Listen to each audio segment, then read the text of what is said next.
Et bonjour, c'est Nicolas de Immobilier Compagnie, bienvenue dans cette nouvelle émission. Et dans cette nouvelle émission, on va parler des impôts. Et avant même de commencer, je dois encore vous remercier parce que c'est encore vous qui m'avez fourni ce sujet magnifique. Merci d'être toujours autant nombreux, d'être toujours autant présent. N'oublie pas que pour m'aider, il faut que tu laisses des notes sur l'application là où tu écoutes le podcast. Je t'assure que ça m'aide énormément.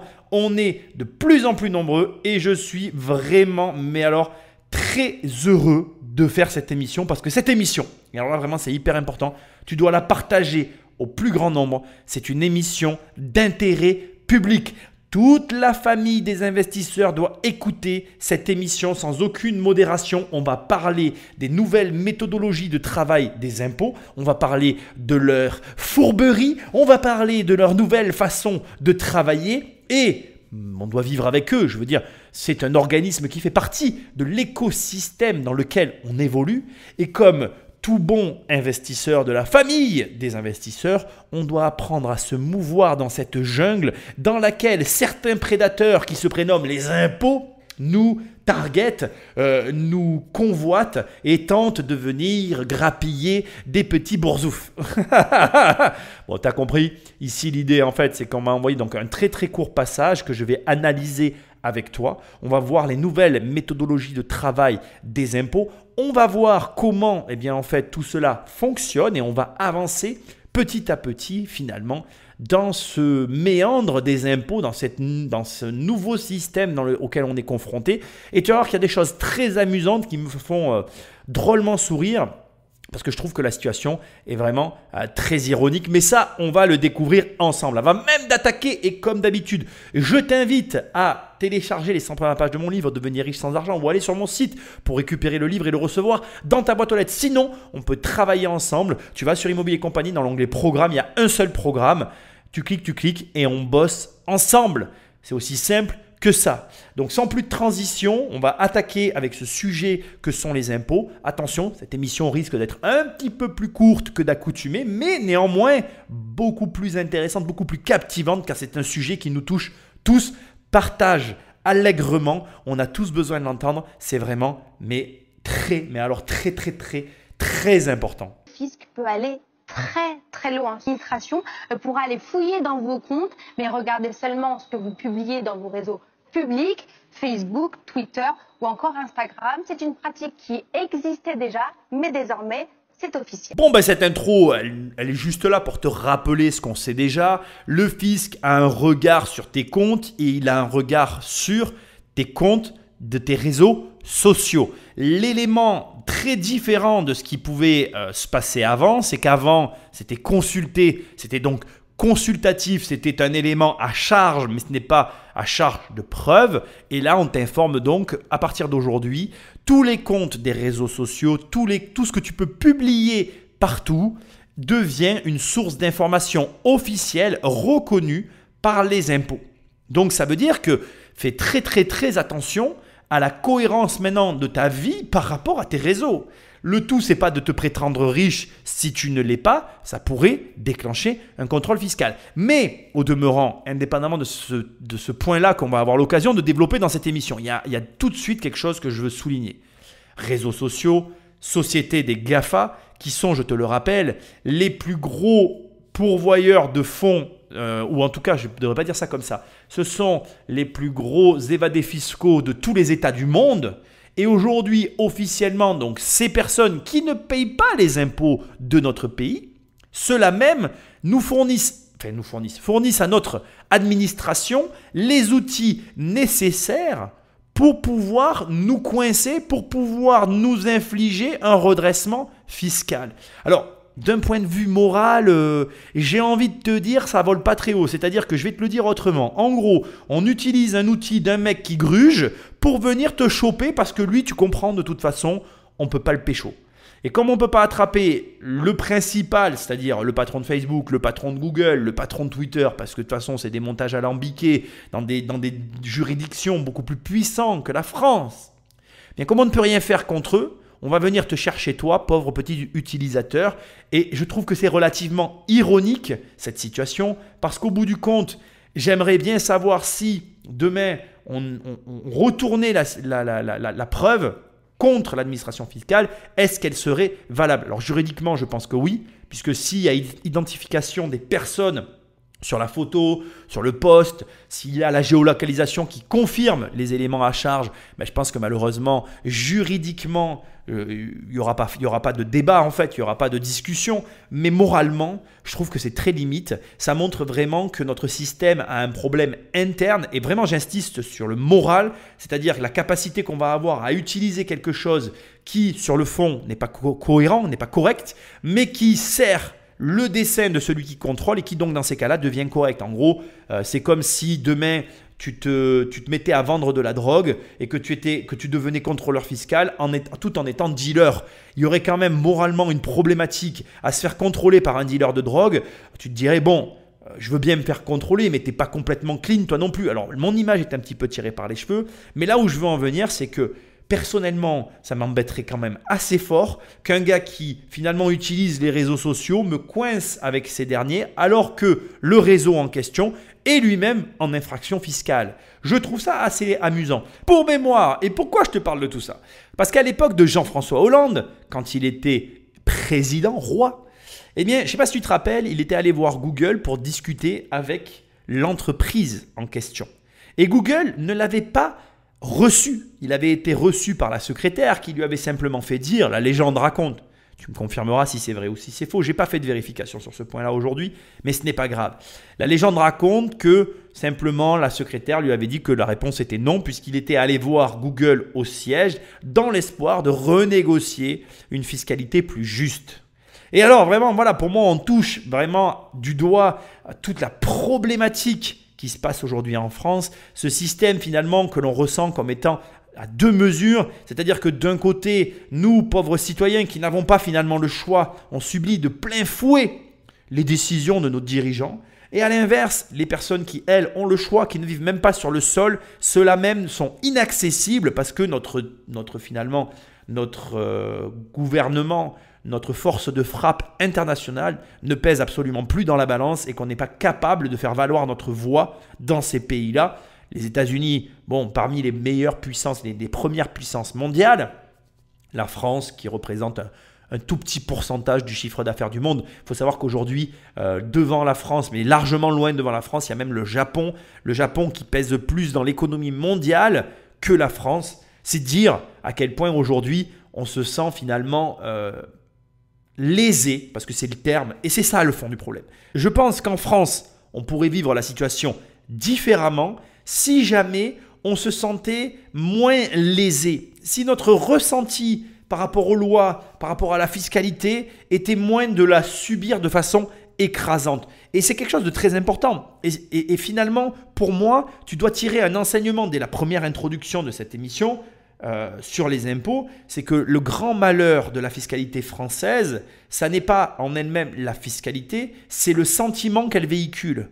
Et ça, c'est quelque chose que vis-à-vis de tes clients, vis-à-vis des personnes qui t'entourent, vis-à-vis de ton écosystème, tu dois réellement y être très vigilant. C'est-à-dire qu'il faut que les personnes avec lesquelles tu as des interactions, elles aient la sensation déjà de justesse et surtout la sensation d'un équilibre entre ce qui est bon et ce qui est mauvais, ce qui est autorisé et ce qui ne l'est pas, ce qui est juste et ce qui est injuste.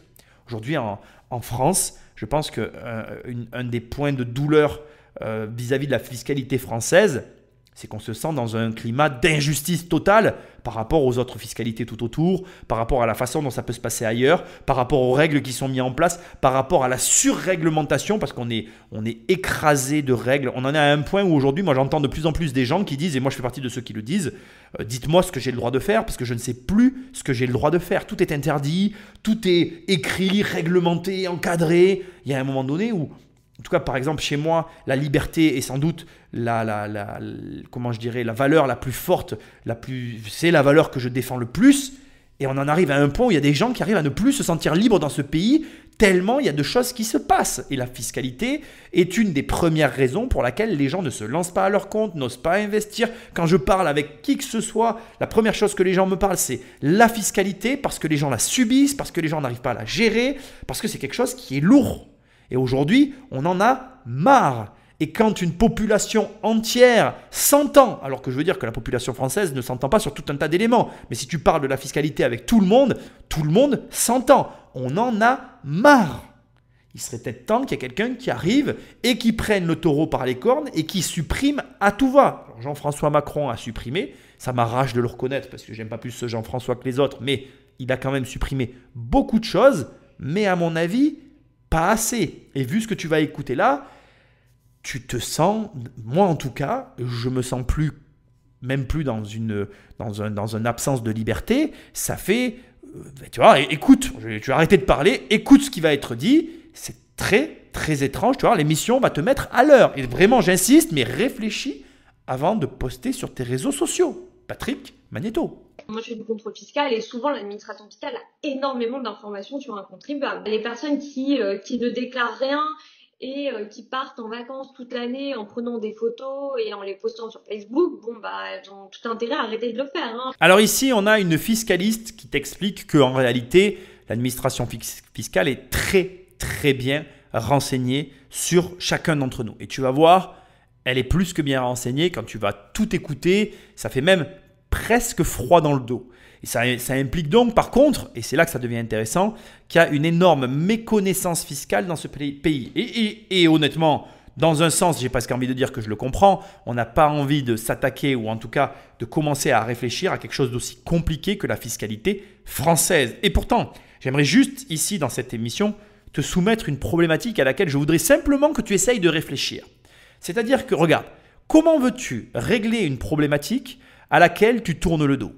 Comment veux-tu, à un moment donné, espérer comprendre quelque chose de compliqué ou même quelque chose tout court si tu ne t'y intéresses même pas? Laisse-moi encore te poser d'autres questions parce que ce n'est pas fini. Comment veux-tu, à un moment donné, réussir à t'en sortir si tu n'achètes pas des livres sur la fiscalité? Moi, ça m'a fait beaucoup rigoler. Il y a une période, un jour, j'étais parti en vacances. Et j'étais dans une maison de villégiature, d'amis, de la famille. Enfin, ça serait un peu long à t'expliquer des gens que... Alors, c'est quelqu'un que j'ai plus revu depuis, mais c'est pas grave. Et on échangeait sur un sujet très drôle, l'écriture de livres. Et la personne était une littéraire française qui aime bien évidemment les romans, etc. Blablabla. Et j'ai beaucoup rigolé parce que on a eu cette discussion, on parlait des gens qui lisaient des livres. Et pour une fois, ce n'était pas moi qui tenais la discussion, mais elle. Et elle disait, de toute façon, plus personne ne lis de livres aujourd'hui. Je lui dis, ah oui, ça c'est vrai, tu as raison, on était d'accord, etc. Comme elle a vu que j'étais d'accord, elle me regarde et elle me dit, mais Nicolas, tu lis des livres? Je dis, bien sûr, je lis des livres. Et justement, ce week-end-là, j'avais avec moi un livre sur la fiscalité et je lui sors mon livre et je lui montre. Et elle me regarde et elle me dit, mais Nicolas, ce n'est absolument pas un livre, ça. Ah bon? J'ai dit, c'est quoi alors? Il y a des mots et il faut les lire? Ah mais non, elle m'a dit, un livre, c'est un roman. Ça doit nourrir l'esprit. Et alors là, je la regarde et je lui dis, mais pourquoi ça ne nourrit pas mon esprit, ça? Et je lui dis, tu payes des impôts, toi? Et donc, bien évidemment, elle me dit, ben oui. Je dis, ben moi, non. Et là, il y a eu un gros blanc, tu vois. Et je lui dis, t'as déjà lu des livres sur la fiscalité, des livres sur l'argent, sur comment gagner plus? Ah non, bien sûr que non. Et après, non, la discussion a continué. Je ne vais pas te cacher qu'elle a un peu monté d'un ton parce que l'argent avec les livres. Et ou bien le moment où, bien évidemment, on m'a reproché le style de livre que j'écrivais. Et en creusant avec elle, j'ai pas de jugement quand je te parle comme ça, mais j'ai trouvé vraiment la situation très drôle parce que déjà à l'époque, je vendais mon livre que j'ai écrit, Devenir riche sans argent. Et elle-même avait écrit un livre et elle m'a dit, je suis en contact avec une maison d'édition et je lui ai dit, tu sais, je vais te dire quelque chose. D'ailleurs, j'aimerais bien la revoir pour savoir. Je vais dire, je suis sûr que dans 3-4 ans, je te reverrai, que ton livre ne sera toujours pas sorti et que moi, j'en aurai vendu X de livres d'ici là. Et cet élément-là, elle l'a acquiescé, elle a reconnu que c'était vrai. Elle a dit, c'est certain que, en tout cas, toi t'en vends, que moi j'en vends pas. Et je trouve ça très drôle, cette discussion, parce que pour moi, elle illustre parfaitement le problème. C'est-à-dire que premièrement, elle a manifesté un jugement sur le contenu du livre. Or, et alors là, je veux qu'on soit très clair entre toi et moi, un livre est un livre. Peu importe qui pense quoi, dès l'instant que tu lis un livre, tu lis un livre. Tu n'as pas à émettre de jugement. D'autant que, en tout cas, de mon point de vue, que tu lises un roman ou que tu lises comme moi des livres techniques sur la fiscalité, l'argent, peu importe, tu lis. Tu fais l'effort de lire. Et ça, à mon sens, c'est capital. Deuxièmement, et c'est là où je t'emmène, c'est là où je veux t'emmener depuis le départ, c'est que cette personne qui paye des impôts, qui n'améliore pas sa condition financière, qui t'explique que l'argent c'est sale et que dans une démarche artistique, il ne peut y avoir d'enjeu financier, sinon l'art est corrompu, non seulement la personne se fourvoie, mais sans argent, il n'y a pas d'artiste. Parce qu'il y a deux types d'artistes. Il y a ceux qui sont financés par des mécènes et qui font la manche. Et désolé si tu fais partie de ceux-là, ce n'est pas un jugement là non plus, mais c'est une réalité. Et il y a ceux qui se financent seuls et qui gagnent de l'argent de par leur art. Et entre nous, de toi à moi, en termes d'honneur, même si ce mot ne vaut plus rien dire de nos jours, mais d'honneur, de fierté, d'amour de soi, d'élévation de soi, mais il vaut mieux faire partie de la catégorie de ceux qui vivent de leur art et qui arrivent à construire quelque chose, et ceux, qu'importe ce qu'on pense de toi, plutôt que faire partie de la catégorie de ceux qui dépendent d'une tierce personne et qui sont non pas dans l'art, mais dans la commande. Parce que ça aussi, il ne faut pas le dire, mais on oublie très souvent de préciser qu'un mécène peut avoir des attentes vis-à-vis de ses artistes. Et là, si on rentre sur ce terrain-là, je pourrais en fâcher plus d'un, mais ce n'est pas grave. Je ne cherche pas, ni d'ailleurs à convaincre que j'ai raison, ni à me fâcher avec qui que ce soit. J'essaye juste de t'amener sur un point capital, c'est que tu ne peux pas et tu ne dois pas craindre, redouter, t'effrayer de la fiscalité dans la mesure où tu en prends connaissance, dans la mesure où tu te mets face à elle et que tu te renseignes, que tu essayes d'apprendre, de comprendre et d'appliquer.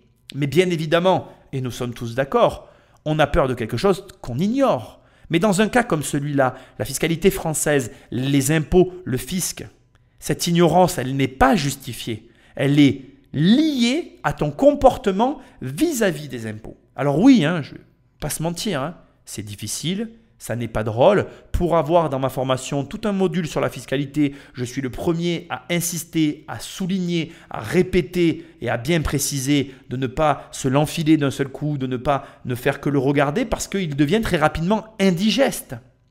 Bien évidemment que lire un livre comme ça ne demande pas une lecture quotidienne et journalière, auquel cas ça devient très ennuyeux et très embêtant. Mais déjà, acheter un livre est le début de la démarche, le feuilleter, le survoler, c'est la suite de la démarche, travailler dessus, réfléchir, se poser et réellement le lire, c'est la finalité de la démarche. Mais si dans le premier cas, tu ne commences pas, il ne se passera jamais rien. Donc j'ai envie de te dire que ici on a quelqu'un qui nous explique que bien évidemment que les impôts sont très renseignés sur les contribuables et avec l'informatique et tout ce qu'on vit aujourd'hui, j'ai presque envie de te dire que ça devenait logique et normal. Mais qu'est-ce qui t'empêche, toi, à ton tour, de t'informer sur eux, sur leur mode de fonctionnement, sur ce que tu peux faire, sur ce que tu ne peux pas faire? Les choses ne fonctionnent jamais que dans un seul sens. Et ça m'amuse toujours de constater à quel point tant de personnes vont être scandalisées de ce qu'on va entendre ici, mais ne vont rien faire, à contrario, pour essayer de renverser la vapeur. Tu es maître de ta destinée. Tu es maître de ta fiscalité. Tu es libre d'acheter un livre sur le sujet et de prendre des renseignements et de commencer à évoluer sur la question fiscale qui t'incombe, ou alors tu es aussi libre de rester dans l'ignorance, de continuer d'en avoir peur et de la subir pour le reste de ta vie. Maintenant, et soyons francs toi et moi, tu sais très bien de quel côté je me situe. Et il n'y a rien qui t'empêche de venir me rejoindre. Qu'est-ce qui t'empêche, à la fin de ce podcast, de prendre ta petite voiture et de faire un détour chez Cultura, d'aller voir le vendeur et de lui dire « Bonjour, qu'est-ce que vous avez comme livre sur la fiscalité française ?» Ah oui, il va te sortir le Dalloz. Je ne te conseille pas de le lire d'ailleurs pour le coup. Mais tu verras qu'il va aussi te montrer que dans le rayon, il y a des livres simplifiés de gens qui ont écrit sur le sujet pour l'amener à ta portée. Et je crois bien, en tout cas c'est mon opinion, que tu devrais grandement t'y intéresser et que ici, je ne te soumets ni d'acheter une de mes formations, ni même d'acheter un de mes livres, mais de changer ta vie par un comportement qui est on ne peut plus simple et que tu peux commencer à faire à l'instant présent, maintenant, tout de suite, une fois que tu auras écouté ce podcast. Donc je n'ai qu'une question à te poser.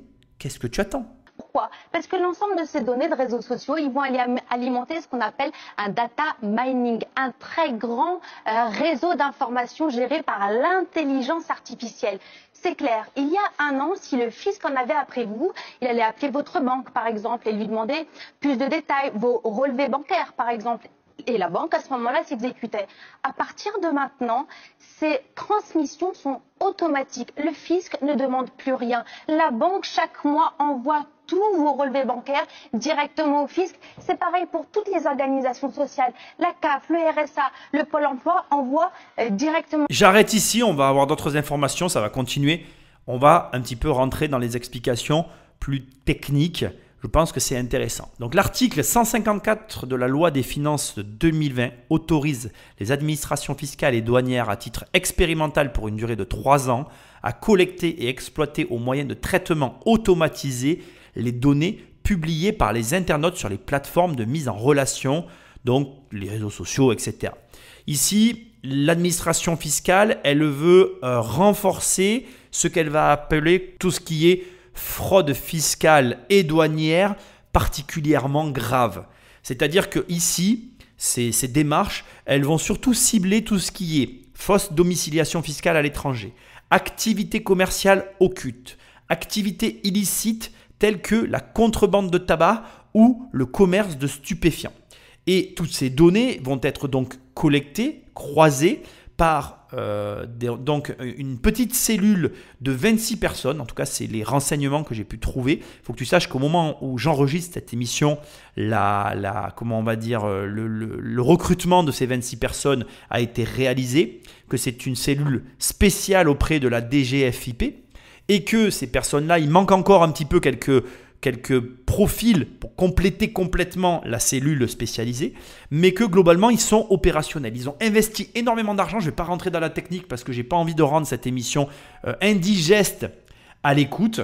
Et donc, ils ont énormément investi dans la technique pour atteindre justement un niveau de data mining cohérent pour permettre aux ordinateurs de croiser les informations. Alors, il faut que tu saches qu'en fait, on est sur une base d'une sorte d'algorithme intelligent avec une reproduction des circuits neuronaux, qui sont en train de nourrir avec un profil de contrôle fiscaux qui les intéresse pour que l'algo puisse intégrer ce profil et aller chercher, grâce à toutes les données envoyées automatiquement par les différents établissements, récupérer donc les contribuables, cibler des contribuables qui sembleraient avoir le profil donc de ces personnes qui sont assez élargies au niveau international et qui ont des comportements douteux.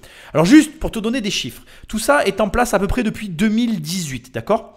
On a actuellement déjà quelques retours. Il y a 15 000 courriers invitant des détenteurs de comptes à l'étranger qui n'ont pas respecté les obligations déclaratives à la détention de ces comptes, qui ont reçu donc des envois automatisés de par cette cellule pour se régulariser. Et à ce jour, on a déjà 4 000 personnes qui ont d'ores et déjà, donc suite à ces courriers, remis leur déclaration d'équerre au carré. Enfin, je veux dire qu'ils se sont mis en règle par rapport à l'État français.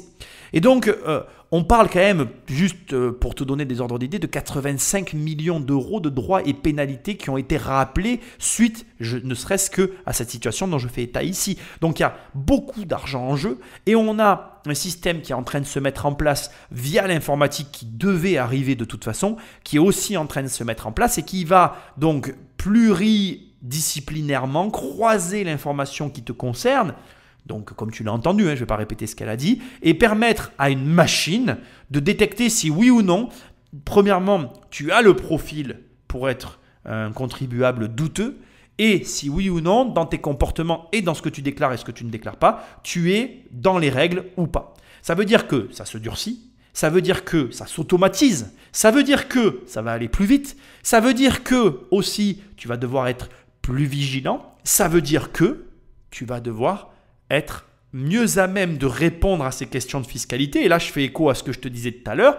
Si tu ne veux pas avoir de problème, il va falloir que tu sois au courant non seulement de ce qui se passe, mais de ce que tu risques, de comment ça fonctionne et de comment faire en sorte que tu sois à la fois dans la légalité, à la fois dans le cadre d'action dans lequel tu es autorisé à agir pour pouvoir continuer. Parce que on va pas se mentir, hein, un contrôle fiscal comme tu pourrais avoir là maintenant suite à tout ça, surtout si tu es pénalisé, eh bien, ça pourrait vraiment te ralentir énormément par rapport à ton avancement. Et ce n'est pas ce que je te souhaite. Alors, il y a un autre élément que je veux quand même souligner, que j'ai trouvé qui est important. Il est très important de rappeler que quand même en France, il y a la CNIL, il y a le droit au libre accès de l'information, à la vie privée et publique. Ce sont des choses qui sont assez compliquées à gérer. Donc déjà, il y a une problématique qui est liée à la CNIL vis-à-vis de la récupération des données. Je vais t'en toucher un mot. Mais surtout, il faut que tu saches que l'administration doit agir en toute transparence et elle n'utilisera pas, et ça par contre c'est important que je le précise parce que c'est quelque chose, je le comprendrai en tout cas suite à tout ce que je suis en train de t'expliquer qui puisse t'effrayer, elle n'utilisera pas de pseudonyme pour s'infiltrer dans ton cercle restreint de personnes pour recueillir des informations. Donc c'est-à-dire qu'elle ne prendra que ce qui est accessible. C'est vraiment très important. Alors note pour plus tard, moi je suis complètement ouvert, hein, j'ai rien à cacher, mais tu vois, je vois que ma femme, elle s'y connaît vraiment bien dans tout ce qui est réseaux sociaux et tout, et elle arrive à vraiment réguler. Et aujourd'hui, tu ne peux pas voir ses données personnelles si tu n'es pas dans le cercle restreint de personnes qu'elle a fait. C'est un truc de fou ce qu'elle a fait, je ne sais même pas comment on fait ça d'ailleurs, je ne suis pas capable de le faire. Mais c'est pour dire qu'il y a des possibilités sur les réseaux pour réellement vivre normalement et empêcher que ta vie privée soit étalée aux yeux de tous. Mais j'aimerais d'ailleurs préciser que c'est intéressant ce que je suis en train de dire, parce que tu vois, il y a ma femme qui est complètement enfermée en circuit restreint et qui bloque la vue à tous ceux qui veulent voir ce qu'on fait.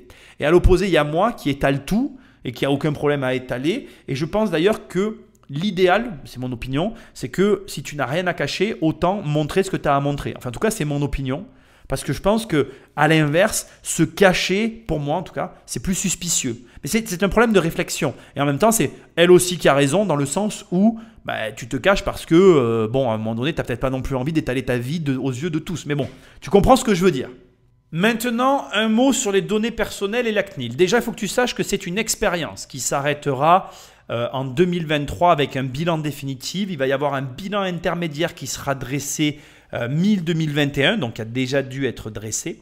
Et il y aura donc une synthèse qui sera amenée au Parlement suite à la fin 2023 qui, avec la CNIL, évalueront la proportionnalité des traitements mis en œuvre et leur efficacité dans la lutte contre la fraude fiscale et douanière ainsi que l'intrusion, si oui ou non, il y aura eu dans les données collectées. Il faut que tu saches que dans tout ce qui va être fait, donc dans la mise en œuvre finalement de ce dont je viens de te parler, on reste strictement sous le cadre de la loi informatique et liberté de 1978 et que donc on ne peut pas réaliser de traitement informatique intrusif qui porterait atteinte de manière disproportionnée à ta liberté d'expression et à tes libertés publiques. Donc voilà, c'est vraiment très important. Je t'ai dit qu'il y avait un mot à donner sur la CNIL parce que c'est vraiment très important. Il faut savoir en plus que dans notre pays, on est quand même assez regardant là-dessus. Donc je pense qu'il faut que tu prennes ces informations avec des pincettes. On est sur quelque chose de nouveau qui est en cours. Tu ne le sais pas, mais tu es déjà assujetti à cette expérience. Donc, bonne nouvelle, finalement, si tu écoutes cette émission et que tu n'as rien reçu, ça veut plutôt dire qu'on est bien. Hein. Mais encore une fois, voilà, partage vraiment aux membres de la famille des investisseurs. C'est vraiment important que tout le monde soit bien au courant de ce qui se passe. Parce que c'est vrai qu'aujourd'hui, tu vois, moi c'est malheureux, mais on voit un peu tout et n'importe quoi sur Internet. Alors moi, je trouve que c'est très bien que les gens partagent ce qu'ils font sur Internet parce que ça motive beaucoup de gens à passer à l'action. Et dans un pays où on met le SMIC à 1 200 €, en tout cas, moi, je suis pour qu'on essaye de rehausser le niveau financier de la France. On est capable de le faire. Mais à l'inverse, il faut quand même rester prudent parce que, comme tu le vois, aujourd'hui, il y a des algorithmes qui sont mis en place avec des ciblages précis sur des profils qui viennent chercher l'info et qui ne vont pas hésiter à venir derrière te contrôler si jamais il y a une dissonance entre ce que tu as publié et ta réalité bancaire. Donc, on est vraiment dans quelque chose de un petit peu permissif, intrusif aussi, je trouve. Maintenant, c'est sûr que comme elle l'a dit tout à l'heure, la juriste, si tu déclares rien et que tu te barres en vacances tous les mois, on a un problème toi et moi. Déjà, moi, ça me dérange parce que ça me fait chier pour toi, dans toute sincérité, parce que je t'assure que, je le répéterai jusqu'à la fin de cette émission, il y a des outils en France pour... On la gommera jamais la fiscalité, mais elle peut devenir acceptable. Voilà, moi je veux que tu l'entendes. Pareil, je reçois des mails de gens qui me posent des questions, qui me parlent. La fiscalité, encore une fois, comme je disais tout à l'heure, c'est quelque chose qui revient, sur lequel on s'accorde tous pour dire qu'elle est écrasante en France. Mais quand tu t'y intéresses, elle est acceptable si tu bosses. Voilà, on va pas se mentir après. C'est certain que, voilà la vérité qui est dure à entendre, mais qui est réelle. Tu vas dans un autre pays, la fiscalité non seulement elle est moins écrasante, mais elle est moins omniprésente. Donc du coup, tu t'en occupes moins, tu payes moins d'impôts, tu vis mieux sans avoir ce souci permanent au-dessus de la tête. Nous, chez nous, il faut un petit peu plus travailler parce que elle est tout le temps là et que tu peux rapidement te retrouver à payer beaucoup plus parce que tu n'as pas fait attention d'une année sur l'autre. C'est certain, voilà, c'est un truc qui occupe ton esprit en plus d'autres choses qui pourraient ne pas être là. Je le reconnais, mais qu'est-ce que tu veux faire? C'est comme ça, on va pas... Enfin, on peut se plaindre, voilà, tu peux te plaindre ou alors tu peux ne pas te plaindre et faire avec. Moi, j'opte plutôt pour la deuxième solution, peut-être que j'ai tort, peut-être que, bon ben voilà, ceux qui se barrent ont raison, mais c'est pareil, j'avais fait une vidéo sur la chaîne, je l'ai expliqué, je vous assure... ne croyez pas qu'on quitte la France. Les mecs d'internet qui vous vendent l'étranger, qui vendent leurs trucs en France, ils vous vendent n'importe quoi en fait. Il y a la résidence administrative, il y a plein. Regardez la vidéo que j'ai fait sur la chaîne YouTube sur la fiscalité. Il y a vraiment 5 points cumulatifs pour la fiscalité française qui font que tu ne peux pas te casser comme ça du jour au lendemain et qu'il y a vraiment plein de solutions pour continuer de vivre en France et arriver à accepter la solution. Donc voilà, vraiment, en tout cas, ce qui est important de comprendre, c'est que malgré tout, il y a la CNIL qui reste derrière pour surveiller ce dispositif qui est inédit. Voilà. Alors, il y aura si c'est adopté, il y aura de gros changements. Il y aura des gros changements, comment dire ? Il y aura des gros changements sur la manière dont vont procéder les contrôleurs sur justement la mise en place des contrôles fiscaux pour les contribuables. Maintenant, si ce n'est pas mis en place, peut-être qu'ils reviendront à l'ancien système. Ça, on ne peut pas le savoir. Il faut que tu saches aussi que la CNIL a relevé que ce dispositif présente des enjeux très particuliers du point de vue des libertés compte tenu de l'impact sur la vie privée et des possibles effets sur la liberté d'expression et que donc, de facto, elle reste vraiment très attentive au bilan en 2023 de toute cette aventure. J'insiste vraiment parce que l'information telle qu'on l'a envoyée à première lecture, on pourrait croire que ça y est, c'est en place et qu'on est espionné par les impôts. D'ailleurs, je pense que je vais choisir ce titre un petit peu putaclic pour vous inciter à écouter l'émission parce que tout le monde doit l'écouter. On n'est pas encore espionné, on est en mode test d'espionnage, mais maintenant, il y aura vraiment au bout du bout un consensus qui devra être trouvé par rapport finalement à cette nouvelle façon de procéder et au demeurant, peu importe qu'on soit d'accord ou non avec tout ça. Il faut quand même bien reconnaître que, et là on va être tous transparents les uns avec les autres, on est parfois un peu agacé de tomber sur cette photo, sur cette vidéo du mec qui nous nargue avec une bagnole qu'on sait très bien qu'il a louée, qui n'est pas à lui, qui fait le fanfaron dans un autre pays alors qu'il est en évasion fiscale, que c'est écrit sur son front et que toi tu es là et que tu es bloqué dans ta situation française. Et que ce mec qui a profité finalement du système et qui s'est barré sur le dos du contribuable en se vantant d'être devenu riche rapidement sans même te proposer de solution, celui-là il mérite vraiment de se le prendre le mur. Et toi et moi, qui sommes de la famille, on doit plutôt s'entraider pour, comme le ver dans la pomme, trouver la solution, trouver l'endroit dans lequel on se sent bien en France, dans lequel on arrive à évoluer et à grandir, à s'enrichir, sans subir les conséquences du système et en trouvant de quoi avancer dans la bonne direction. Parce qu'encore une fois, et j'insiste, je t'assure, ne doute pas de mes propos. Tu peux t'en sortir correctement en France. C'est certain après, et je ne vais pas mentir non plus là-dessus, que tu ne pourras pas avoir la vie que certains vont avoir dans d'autres pays pour la simple et bonne raison qu'il n'y a pas derrière eux la même chasse aux sorcières vis-à-vis des hauts revenus comme on peut avoir en France. C'est-à-dire que, et ça aussi je veux le dire publiquement, tu peux extrêmement bien gagner ta vie en France, mais tu ne pourras pas l'étaler au même niveau que certains. Pourquoi ? Parce que l'étaler, ça va signifier contrôle fiscal, problématique fiscale, interaction avec l'administration fiscale. Et honnêtement, dans tous les cas, je te le déconseille. Parce que vraiment, s'il y a des personnes avec lesquelles on ne veut pas avoir de problème, c'est bien cela. Hein ? T'es d'accord, Patrick ? Allez, Magnéto. Vous avez loué votre appartement sur Airbnb ce week-end ou encore vendu votre téléviseur sur Le Bon Coin ou loué votre véhicule à un particulier. Eh bien, jusqu'à présent, l'ensemble de ces sites vous envoyaient un document pour que vous puissiez déclarer cet argent. Eh bien, désormais, ils enverront ça directement au fisc. Si tu me suis, tu le sais, je suis pas le plus grand fan de Airbnb, mais combien de fois je l'ai entendu, les gens qui me disent « Ah, mais je ne déclare pas mon Airbnb, oh, tu sais, bon, je déclare pas tout. » Vraiment, je t'assure, pour moi, ce que je fais ici, c'est d'utilité publique. C'est fini, les gars, vous pouvez plus faire ça. Ça pendait au nez, ça me paraissait téléphoné, c'était tellement énorme. Je me disais, mais c'est pas possible que l'État n'arrive pas à automatiser ce truc-là. Je veux dire, et déjà, franchement, je trouve que quand tu te rends compte qu'on est en 2021, que tu te dis que ça n'arrive que maintenant, que depuis ces quelques dernières années, de toi à moi, franchement, c'est déjà fou. Hein. C'est déjà fou qu'on ait eu autant de retard. Donc, bon, voilà, c'est comme ça. Mais surtout, il faut que tu l'intègres. Et c'est pareil pour Le Bon Coin, tu l'as entendu. Et fais très attention. Franchement, j'ai 20 ans de carrière immobilière.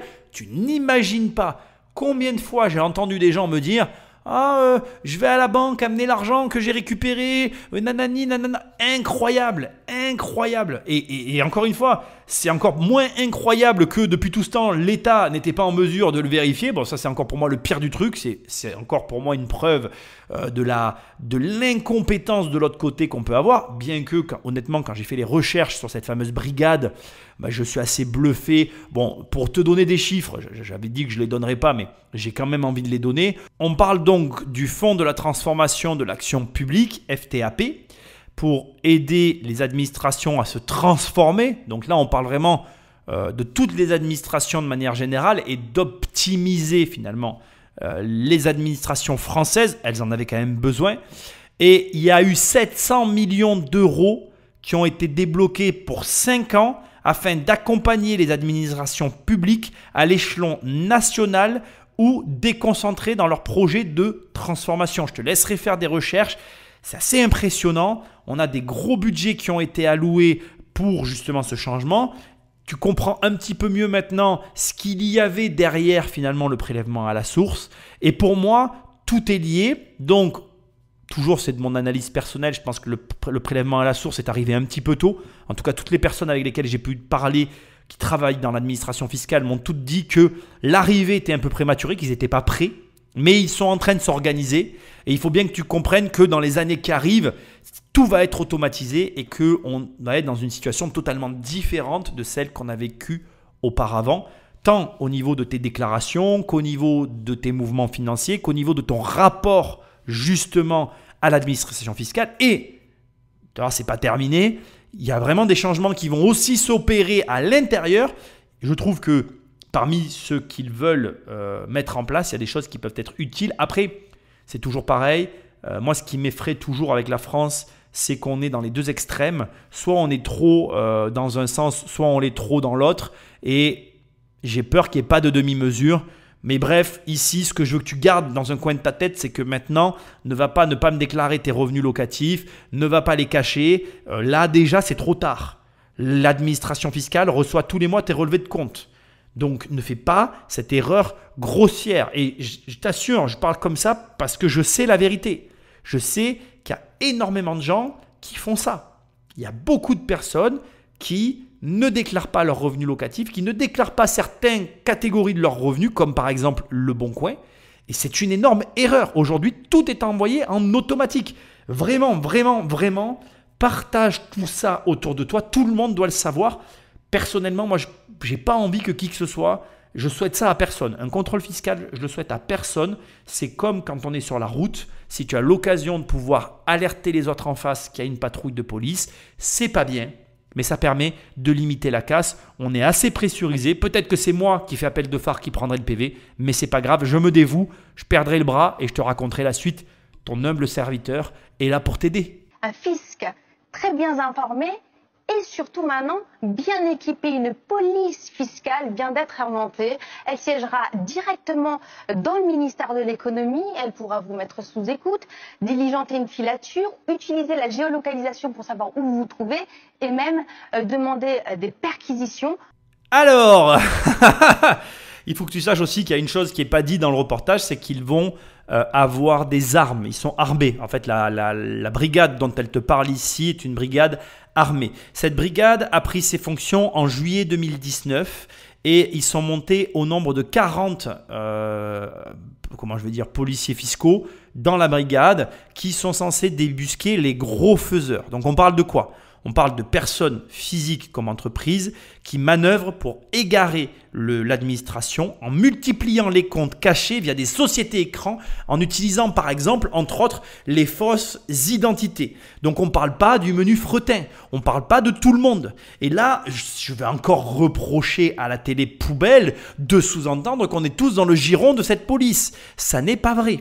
On parle réellement, si même on devait encore plus, comment je vais dire, cibler, verrouiller, encadrer les personnes dont il s'agit, on dirait qu'on parle de gens très très riches, les stars du showbiz, les sportifs de haut niveau et tout ce qui va toucher des personnes qui gagnent énormément d'argent de façon démesurée. Alors attention, c'est ça qui est compliqué à définir aussi. Je ne suis pas Bercy, je ne suis pas l'administration fiscale, je ne peux pas te dire à partir de combien tu es suivi par ces personnes-là, je ne le sais pas.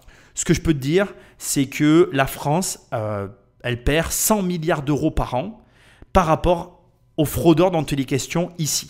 Autre chose, les quartiers de ces super flics sont à Ivry, Val-de-Marne, et ils reçoivent en fait finalement de Bercy les missions, les dossiers sensibles à traiter.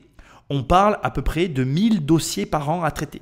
Et dans les éléments que j'ai pu trouver, plutôt dans dans ceux qui font partie de cette brigade, on a Catherine, donc Catherine qui fait partie de ceux qui sont dans la brigade, qui travaille pour Bercy depuis plus de 10 ans et qui a traqué de nombreux fraudeurs fiscaux, qui dit qu'elle a réussi déjà à coincer beaucoup de fraudeurs, mais que parfois, avec certains dossiers, elle aurait pu trouver plus de choses grâce à ses moyens d'investigation puissants auxquels elle a accès aujourd'hui et qu'elle déplore ne pas avoir eu accès sur d'autres dossiers.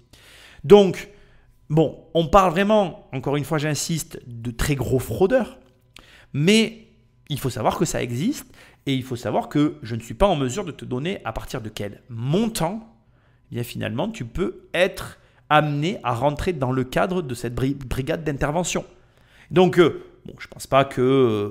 je pense qu'on parle de très, très, très, très gros montants, de centaines de millions d'euros, puisqu'on est sur une base d'une fraude annuelle de globalement 100 milliards et qu'on a 1000 dossiers, tu comprends très bien que on est sur une base de centaines de millions d'euros par dossier de personnes qui ont accès à des montages vraiment très compliqués, sachant que il n'y a pas...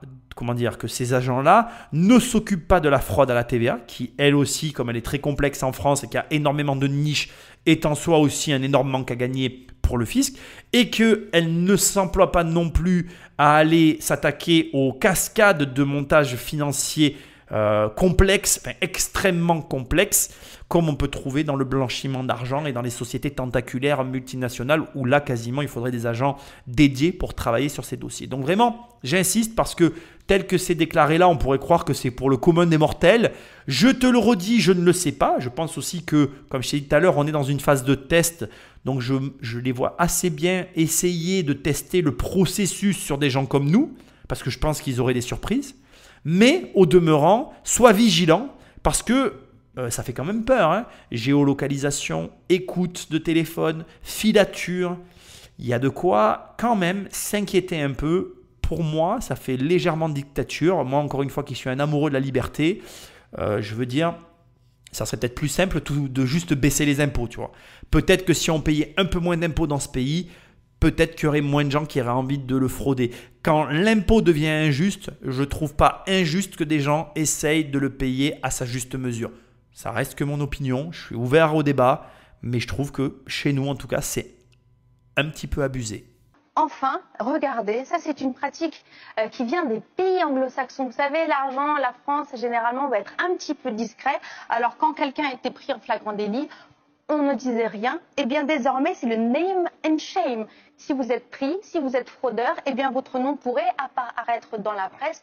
Aussi, dissuader les autres de faire comme vous. Alors ici, je vais procéder en 2 étapes importantes que tu notes bien ce que je vais te dire. Premièrement, je vais te relater une histoire que j'ai vécue dans ma région. Figure-toi que autour de moi, dans mon entourage, une connaissance a eu un contrôle fiscal et la presse s'est emparée de l'affaire parce que c'est vrai que la nature du contrôle fiscal était impressionnante. Je ne sais pas si c'est le bon terme que je devrais employer, mais en gros, si tu veux, je pense que tout le monde dans cette histoire a été extrêmement surpris du niveau de fortune du contribuable en question.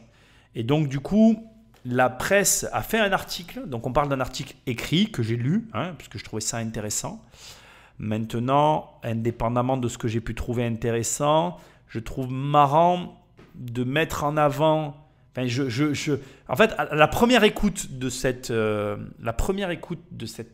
passage qui m'a été envoyé m'a laissé un sentiment étrange.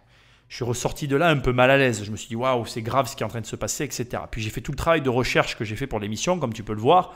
Et finalement, je suis plus autant choqué parce que la moitié des choses qu'elle dit sont fausses ou arrangées ou orientées et manquent de consistance. Et là, tu vas voir que je t'ai trouvé des textes de loi qui ne disent pas exactement ce qu'elle est en train de dire. C'est beaucoup plus subtil que ça. Mais au demeurant, je me sens obligé de te raconter cette histoire donc de ce contribuable que je connais, qui est une personne que je connais, qui a été redressé. On parle d'une amende de 2 millions qu'il a payé d'un seul tenant. Il a fait le virement en fait. Et c'est ça qui a valu un article. Donc, c'est-à-dire qu'il a eu un article parce que je crois que tout le monde au tribunal a été surpris. En fait, ce qu'il a fait, je ne devrais pas vraiment raconter parce que je n'ai pas trop envie d'avoir de problème, mais en gros, il a eu un contrôle fiscal. Il est allé au tribunal. Il devait y avoir un journaliste. Enfin, je ne sais pas trop comment ça s'est passé l'histoire. Mais il est arrivé au tribunal avec un chèque et il a payé l'amende. Il n'a pas fait d'histoire. La personne que je connais est arrivée, elle n'a pas fait d'histoire. On parle d'un chèque avec beaucoup de zéros et on parle d'un gros truc, tu vois. Et en fait, je crois que tout le monde était sur le cul, en fait, parce que je crois que personne s'attendait à ce que le mec ait les reins financiers aussi solides pour arriver, payer et se barrer, en fait. Et donc, il a eu droit à son article, voilà. Et franchement, là, tel que c'est dit, moi-même, je suis le premier, tu vois, je me dis, mais attends, mais si ma vie était étalée, je serais, ça me dérangerait parce que notre culture, et je trouve ça drôle en fait, notre culture et tout fait que, ben voilà, on a une espèce de réticence à ça. Et moi, quand j'en ai parlé avec lui, il m'a dit, bon, tu sais, franchement, il n'y a pas tant de monde que ça qui ont lu l'article. Alors, c'est passé dans un article, c'est pas passé à la télé déjà. Je pense que c'est pas pareil. Je pense que si tu étais arrivé comme il est arrivé à Bernard Tapie, c'est autrement plus traumatisant qu'un article dans le Midi Libre. Voilà, enfin, Midi Libre ou autre, voilà, tu vois ce que je veux dire, premièrement. Et deuxièmement, lui, il m'a dit, bon, ben voilà, effectivement, on m'en a parlé parce qu'il y a des gens qui ont vu, qui ont lu. Mais il m'a dit, bon, c'est pas ce que tu crois, quoi, en fait. Et puis, il m'a dit, de toute façon... bon voilà, il me dit j'ai fait une connerie, qu'est-ce que tu veux que je te dise, j'ai payé ce que je devais. Enfin pour lui, quand tu parles avec lui, il le vit bien en fait.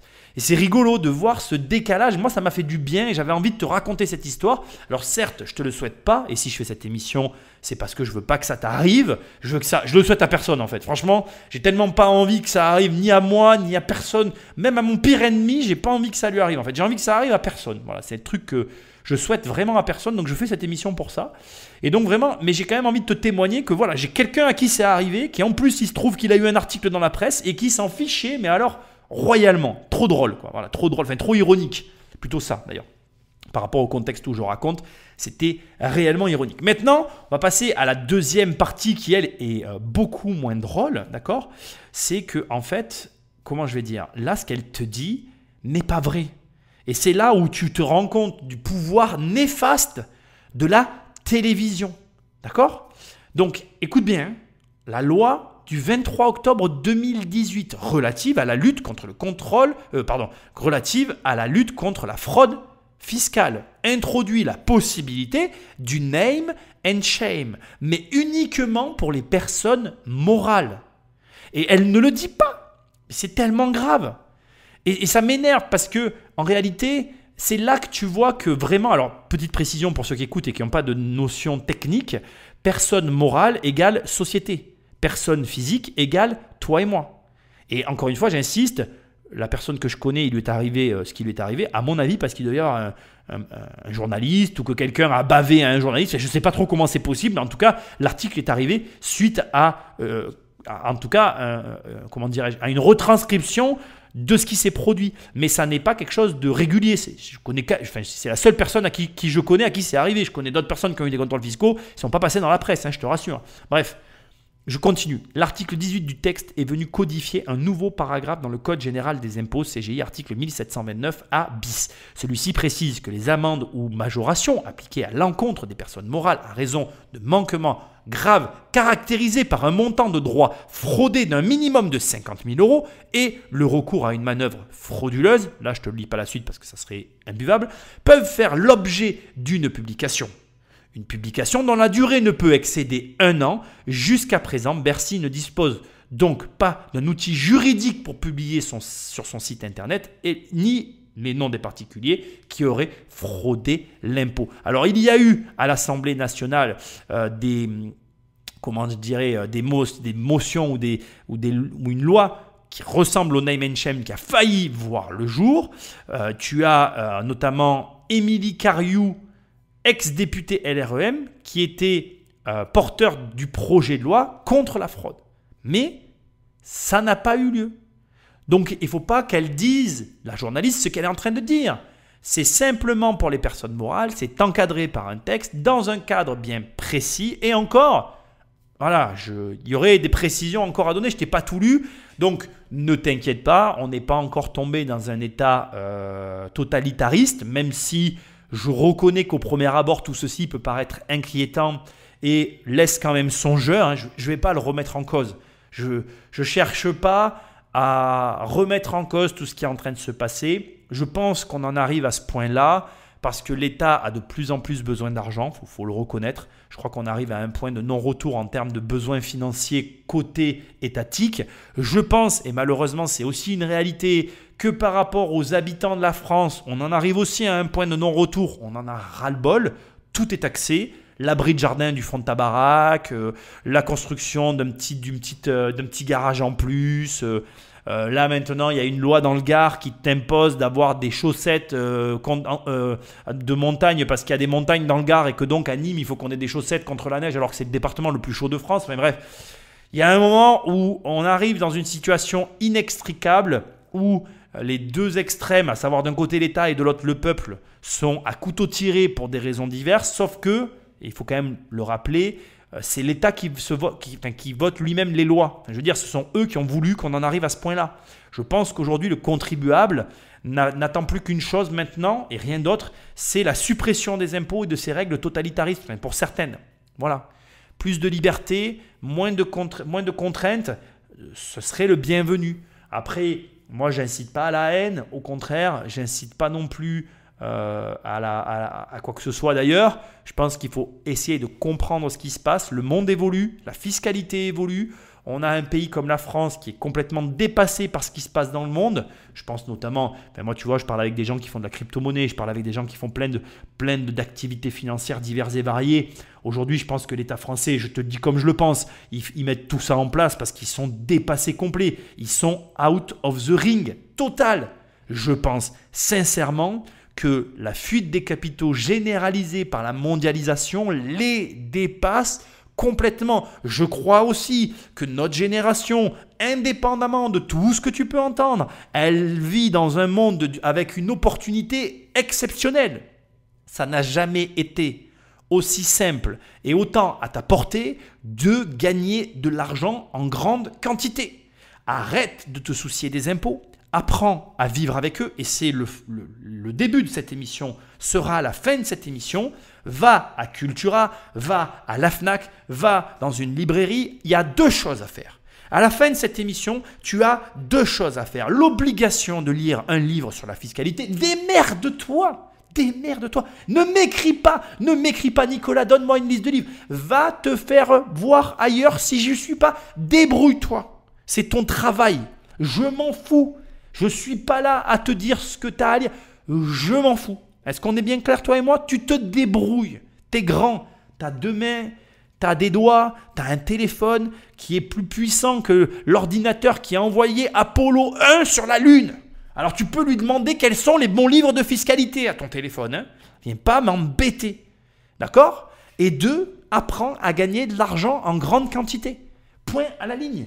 Augmente tes revenus de façon déraisonnable. Sois complètement démesuré, que l'argent dégueule sur ton compte Et que même si l'administration fiscale arrive et qu'ils t'en prennent 50%, que tu les regardes et que tu leur dises « je m'en fous, il me reste des millions. Donc prends-les tes 50%. » Bien sûr que ça va t'énerver. Mais à un moment donné, tu as ces deux opportunités-là. Donc la fiscalité, arrêtez de m'embêter avec ça, de vous prendre la tête avec ça. Augmente tes revenus. Deviens un ogre affamé d'argent qui se déverse telle une cascade sur des sacs trop petits pour récupérer tout ce qui coule. Et la fiscalité ne sera jamais un problème. Si demain, tu arrives à gagner 100 millions par an et que l'État te prend 50%, ben, tu peux venir te plaindre. Et je te comprendrai, hein, je serai d'accord avec toi. Ou alors, tu peux te dire qu'il reste 50 millions. Parce qu'avec 50 millions, tu fais des choses. Hein. Tu comprends? Donc voilà.